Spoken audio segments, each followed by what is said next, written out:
OMG BBG! We know everyone around the world is waiting for Takara Tomy to give us Beyblade X, which is coming this summer. But while we wait for that though, Hasbro really surprise dropped us with a Beyblade Burst Quad Strike anime, which is the Season 7 anime that Japan didn't even get when BU products were being released. There were no manga associated with this season at all. It's crazy because they totally could have strung us along with this season being the one that covers Beyblade Burst BU before they tease us with the 4th Beyblade saga. Now that Beyblade Burst Quad Strike is finally airing in North America, we were shook and honestly pleasantly surprised with the direction they took. Spoiler alert, because we're going to talk all about this anime in this video. Here are some good and bad things that surprised us with Quad Strike. Let us know in the comment section if you're keeping up with Season 7 and what are your thoughts on it. First, let's talk about the Takara Tomy Bays and the old characters shown in this anime. We were shocked to see Takara Tomy Bays mixed into the story when the original teaser dropped for Quad Strike. Knowing it would be the first season not to be a Japanese original, we really expected the English localization team to completely overhaul the story, disregard the previous season of Quad Strike, and introduce the Hasbro Bays into the plot without any explanation. But thank God they didn't. Quadra's Elemental Bay, Pandora, is a Hasbro original design. There's no reference to a Takara Tomy counterpart, and they're integrating this into the anime well for the most part. Pandora is created by Quadra's brother, Pax, and these siblings are clearly tapping into some Bay powers that are unknown to the rest of the Beyblade world. In the first episode, we actually saw our boy Vault and the other familiar faces using a Takara Tomy Bay alongside the DB launchers. So it's a direct continuation from the DB anime. Even though Quadra is using a Hasbro Quad Strike Bay in the anime, they still feature Takara Tomy designs from the previous seasons. Funny enough, as the episodes continue, we actually start seeing Bladers turn their bays into Quad Strike Hasbro counterparts. In episode 2, Bell actually upgrades his Perfect Gear Dangerous Belial into Hasbro's Divine Bellfire. Is that really an upgrade, or is he downgrading his bay? Let's be real though, replacing your bay with a Hasbro design would not fly in real life. None of these Hasbro designs can realistically compete with the Takara Tomy bays inspired by the Japanese seasons. Nonetheless, we thought it was still pretty cool that they kept some of those elements of the previous seasons, featuring Takara Tomy launchers, bay parts, and whatnot to pay respect to where they left off in DB/Quad Drive.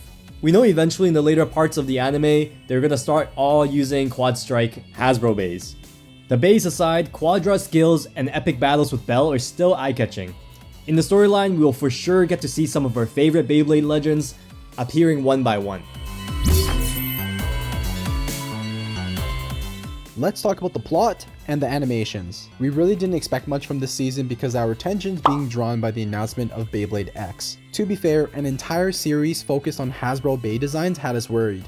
Thankfully, the plot and animation are pretty well done in the first few episodes. This whole thing with the elemental powers is pretty exciting stuff. It feels unique and fresh to the Burst series. It was great seeing familiar names that are part of the team behind Quad Strike since these individuals helped create the past seasons that we loved. We're seeing some of the same charm as we did in the first few seasons of Beyblade Burst. Now, Quadra's eccentric, over-the-top countdown with all of those poses during battles did feel like it was ripped out of a Magical Girl anime. I try really hard to ignore it, but it's just... we'll leave it at that. The battle animations and the sound effects are great as always though. Even though these Hasbro designs are not as exciting to battle with in real life when compared to our Takara Tomy collection, the anime does a fantastic job of making us think otherwise. The choreography for the battles has been solid even though it's still early in the series, so it's only going to get better from here as our heroes take part in more grueling battles. It's kinda awkward at certain points though. There are a couple of instances where it seems like a Bay is utilizing a special ability mid-battle to land a devastating blow against their opponent, but the visual effects don't really match up to the design of the Hasbro Bay. This barrage attack looks so weird with Gambit Dragon because we know it doesn't have any of those special side blades that Gatling Dragon has for its continuous attacks. Awkward. We're overall really glad we have the Quad Strike anime to look forward to while waiting for Beyblade X. If you're skeptical of the 7th season of Burst, give it a go and let us know your thoughts in the comment section. A great aspect of the plot that needs to be highlighted is Pree's character. Our new main character in this season is a great addition to the sequel of Quad Drive. I think it was a pretty good idea for a reoccurring character like Bell to show up in the anime, but he could honestly just step away and I think most of you guys wouldn't mind. Am I wrong? I'm a sucker for character development in animes, and let me tell you, In just a few episodes, they've already shown a lot of power struggles between the siblings, the idea of living a dual life, a blader trying to find herself, some super deep stuff. We can't wait to see how her character grows as the plot progresses. It actually gave us a lot of the same good vibes as Beyblade Burst God/Evolution. Those early seasons were some great stuff. Overall, just really impressed and pleasantly surprised with what they did with a brand new female character. Oh yeah, by the way, did Belle and the gang really not know that Quadra and Pri are the same people? Buddy, the mask is see-through, and she's literally wearing like the same color. I've never seen her in my entire life. Alright, the usage of the Japanese/Takerotomi lingo. This season isn't airing in Japan, so it feels like a completely missed opportunity to streamline the lingo used in the show with the products being sold on shelves. The characters in the anime are using designs modeled after Hasbro Bays, so we really thought they would make everything Hasbro. But what the heck, Quadra actually said in the anime, "I'm going high mode." They introduced these brand new elemental bays and had the perfect excuse to rename high mode to Apex mode.